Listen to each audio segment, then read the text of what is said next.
Welcome to another episode of Lore Before Bed, Elden Ring Tales.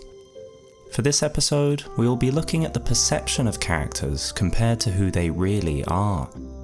In the lands between, the gods and demigods are perceived as being ferocious, cruel, kind, or intelligent by the culture that surrounds them, and for the most part by the players of Elden Ring themselves. But we wonder if this isn't always as it seems.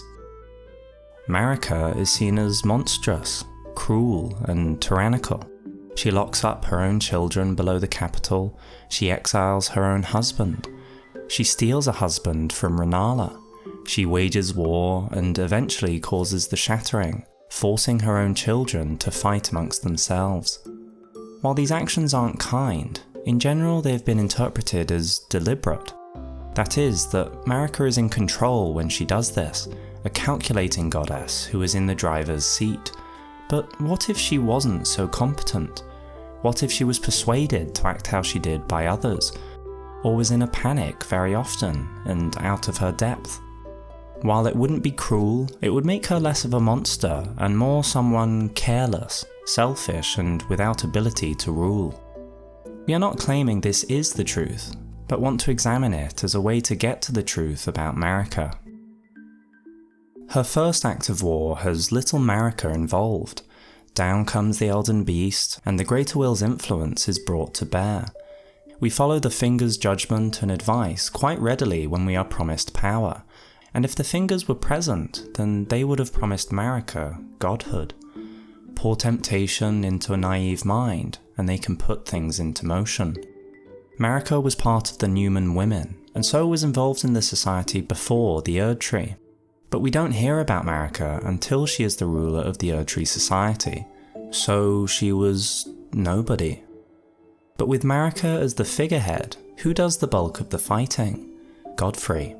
Godfrey is mentioned everywhere in the lands between. Godfrey and his armies won countless victories, all while Marika seems to have stayed safely at the capital. Godfrey wasn't chosen to rule, as the Greater Will knew he would be unfit to lead. He had to take Sarosh on his back just to conduct himself as Marika's consort. He was meant for war.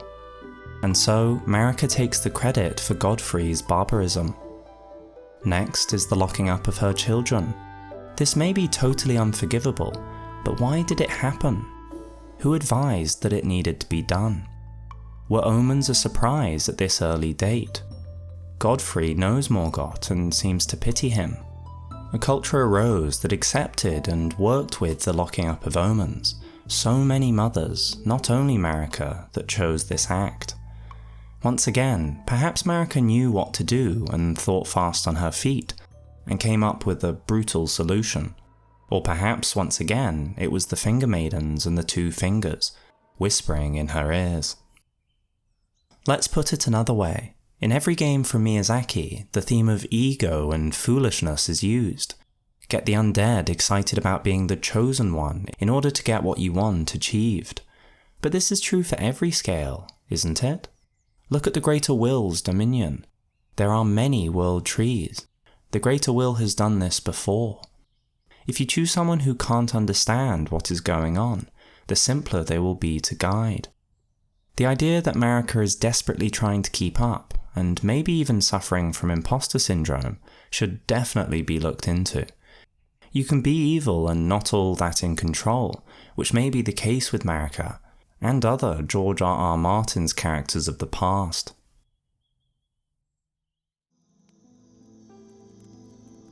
We hope you're enjoying this episode of Lore Before Bed. We actually have a whole playlist of this sleepy content, ad-free, for Hawkshaw's supporters. YouTube sadly doesn't like the format and punishes the whole channel if they're public, but through your support, we are able to continue creating these relaxed discussions around a bonfire. For less than $1, you can get access to new Lore Before Bed videos, not to mention everything else on offer, which includes early access to our videos, and even being able to have your own theories looked at by fellow lore enthusiasts in video format on the channel. We hope you'll consider supporting what we do. Thank you. Another character who may not be who they seem is Melina. She seems to be caring and a victim of her mother's wishes, but many have asked how she knows we are maidenless, and how she can fulfill the role of maiden. Added to the fact that there may be some connection between her and destined death, with some thinking she must be the gloam-eyed queen, it would seem unlikely that she is acting naively. She couldn't shepherd us all this way by accident. Just how much is she pretending we do not know? There is a lot she doesn't tell us. After all, she can be summoned in a fight, and she uses a spell that conjures an Erd tree that could be seen as burning. Even being able to cast this spell is of interest. She wasn't born yesterday, but where did she learn this from? What does it imply? And how much is she pretending to not know? A few more obvious ones who are not what they first appear are Gideon, who isn't that smart in the end, Radahn, who isn't such a war monster, but instead cares deeply for his horse, and Boggart, who after some time becomes an alright guy. But what if some of the other big players were equally paradoxical? Everyone likes Rani, and she seems very likeable, but she is definitely more ruthless than she seems. It is not her against the world as she makes it seem. There are threads that link her to other plotters. She couldn't do what she does with Blythe, Egi, and a traitorous Seluvis. One ally was of course Rykard. She gave him the blasphemous claw as a backup on the night of the Black Knives. And Rykard had armies with him. She is also very likely linked with Torrent, who is used to start a new plot to overthrow the old order. Torrent's old owner gave her the whistle, so she has much more support than she lets on. She also knows she needs a consort, and we can fill that role. Does she really care for us, or is this requirement unavoidable? We certainly haven't done anything for her other than slay her enemies. The only sense of real affection she does show is when we stay committed to her despite the semi-absurdity of her plan laid bare. Some are exactly as they seem. Tanith doesn't surprise us from beginning to end. Devotion to her lord and cause. Godfrey lived up to his reputation. Reputation leads us to another topic in the Lands Between. What is achieved by it? Radahn needs an honourable death, and simply through his reputation he draws warriors from miles around. The challenge to defeat him in the Festival of Combat is a hard sell, but Radahn's reputation is such that many make the pilgrimage. The reputation of Godfrey would have sowed fear into the hearts of his enemies before the war even began. And Marika's reputation, of ruthlessly crushing those in her way and exacting her revenge, would have kept many in line. Not forever, as we know, but this reputation, whether literally true or not, makes many do as she wishes. The blacksmith Hugh, to this day, lives in fear of her. He is chained to the place he works, but surely escape is possible eventually, especially once the Erd tree is burnt. But he does not consider it. Just by reputation she holds him in place, even though she is held in place by an even stronger adversary. Reputation is also a tool of Miquella's. He is known as a young girl and a young boy, whether he is Trina or Miquella. He is known as dreadful or sweet and kind. It is said he is aware of this and uses it to his advantage. He doesn't just use materials to fashion great designs, he uses others. Some people we know only by reputation. Renna is reputed to have been a witch and daughter of Renala, yet we never meet her. Many have wondered if this is just a ploy of Rani's. She does at one point claim to be Renna. There are other towers implying other daughters. The reputation of these daughters is rather slim, considering the amount of lore linking Rani, Radahn, and Rykard to the parents. Morgott rules by reputation. He cannot be seen by those he rules over, as he would be rejected by them. He is an omen, fit for beneath the capital, fit for a cell, not fit for a crown. Morgott has to do everything with his words. Yet, with only his reputation, he succeeds. He inspires fear into others, and also love. Nobles cannot wait to meet the monarch and dream of the opportunity. They revere the ruler and respect him. His reputation makes them unquestioningly loyal. They have no suspicion that their monarch is an omen. This is before getting into the reputation of the lands themselves. The capital Leyendell is reported to be beautiful. It is desirable to live there, and living close to the Erd Tree is to be blessed. When we first see it from far away, it looks stunning. But closer up, the reputation is not what it seems. The sound of those locked away comes up from below, and these practically outnumber the actual citizens. The beauty, when seen up close, is fading and damaged. Many buildings are sealed up with corpse wax, which makes you wonder where it came from. Plant growth is everywhere. There are more soldiers than residents. Conversely, the land of the Nox, while far from a paradise, has a sense that the people there live there, and are not only soldiers sworn to protect it. It is not in a good state, but it is not so rotten from within, somehow. Miquella's Halig tree has a reputation of promise, but is it long gone? Miquella himself is long gone, but even before that, there is evidence that his plans weren't working. Very few of the Albinaurics have reached this promised land, and perhaps Miquella will never succeed in sealing the Outer Gods entirely. It has never worked before.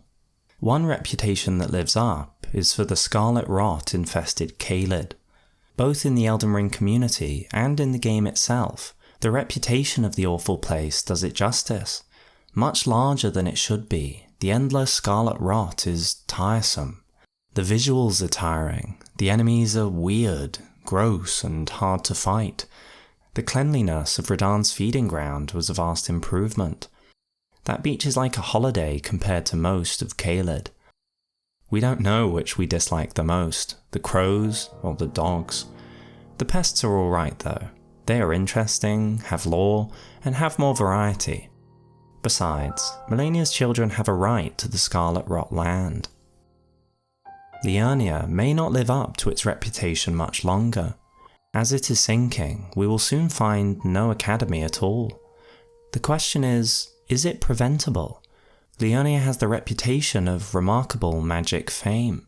Could it use remarkable magic to prevent the fall into the pit beneath it?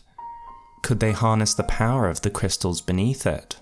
Perhaps what keeps it up? The general sense of Liurnia is not that different from the capital. Faded power. Rennala seems to have lost her mind. The other heads of conspectuses have gone. Sellen easily regains the centre of the academy, and it takes Jaren to remove her from it. In truth, there is no region that really succeeds in the game. Miquella's land is new, but already encountering grave problems. The Dragon's Land is crumbling, the Nox buried, the capital sick, and the academy sinking into the earth, its members few and wayward. The Lands Between in general lacks any sense of purpose or hopefulness. The general stalemate has led to the attempt of using us, the player, as a solution to create a new order. But to put as the ruler one such as us shows how dire things are. What would we know about ruling?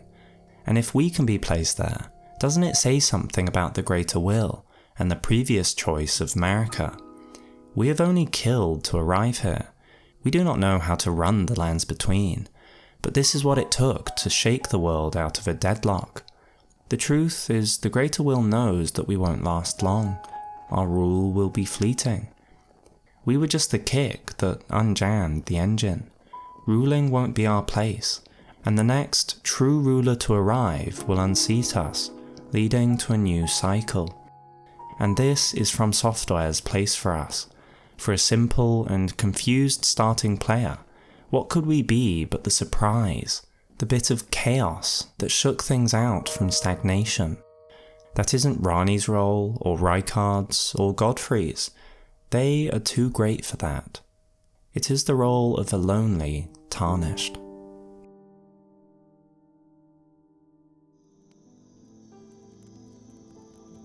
Thank you for joining for this episode of Lore Before Bed.